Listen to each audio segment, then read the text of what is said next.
కన్యా రాశిలో జన్మించినటువంటి వారికి గురుగ్రహం చాలా అదృష్టాన్ని తీసుకొని వచ్చే అవకాశం ఉంటుంది. 18 అక్టోబర్ నుంచి 5 నవంబర్ వరకు కూడా గురువు లాభస్థానంలో సంచారం చేస్తున్నటువంటి కారణం. ఈ కారణం చేత అద్భుతమైనటువంటి యోగ కాలంగా చెప్పవచ్చు. గురుగ్రహ మార్పు వల్ల లాభపడేటువంటి యొక్క రాశులలో మిథున రాశి సంపూర్ణమైన యోగము, అంతే విధంగా కన్యా రాశి కూడా సంపూర్ణమైనటువంటి యోగాన్ని పొందే అవకాశం ఈ యొక్క కన్యా రాశిలో జన్మించినటువంటి వారికి దక్కబోతుంది. అతిశయోక్తి కాదేమో, చాలా గొప్పగా చెప్తున్నారేమో అని అనుకోకండి. గ్రహాలన్నీ కూడా అనుకూలంగా ఉండబోతున్నాయి. లాభస్థానంలోకి గురువు, అలాగే 16 నవంబర్ నుంచి తృతీయ స్థానంలో రవి, 27 అక్టోబర్ నుంచి తృతీయ స్థానంలో కుజుడు, షష్టమ స్థానంలో రాహువు.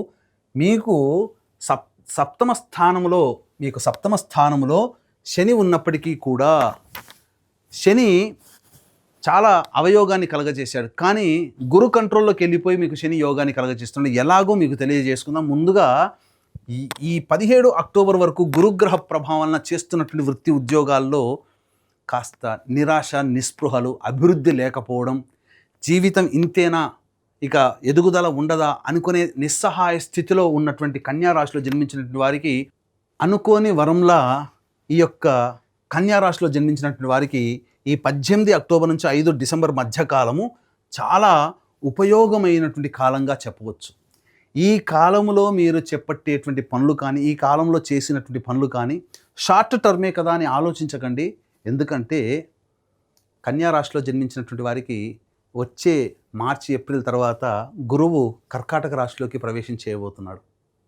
అంటే ఈ సమయంలో ఎలా అయితే ఆనందాన్ని అనుభవిస్తారో వచ్చే సంవత్సరం మొత్తం కూడా ఈ గురుగ్రహ ప్రభావం వలన అత్యంత యోగ కాలాన్ని అనుభవిస్తారు. గురువు లాభస్థానంలో ఉండి లాభాన్ని కలగచేస్తున్నాడు. ఇది చాలా.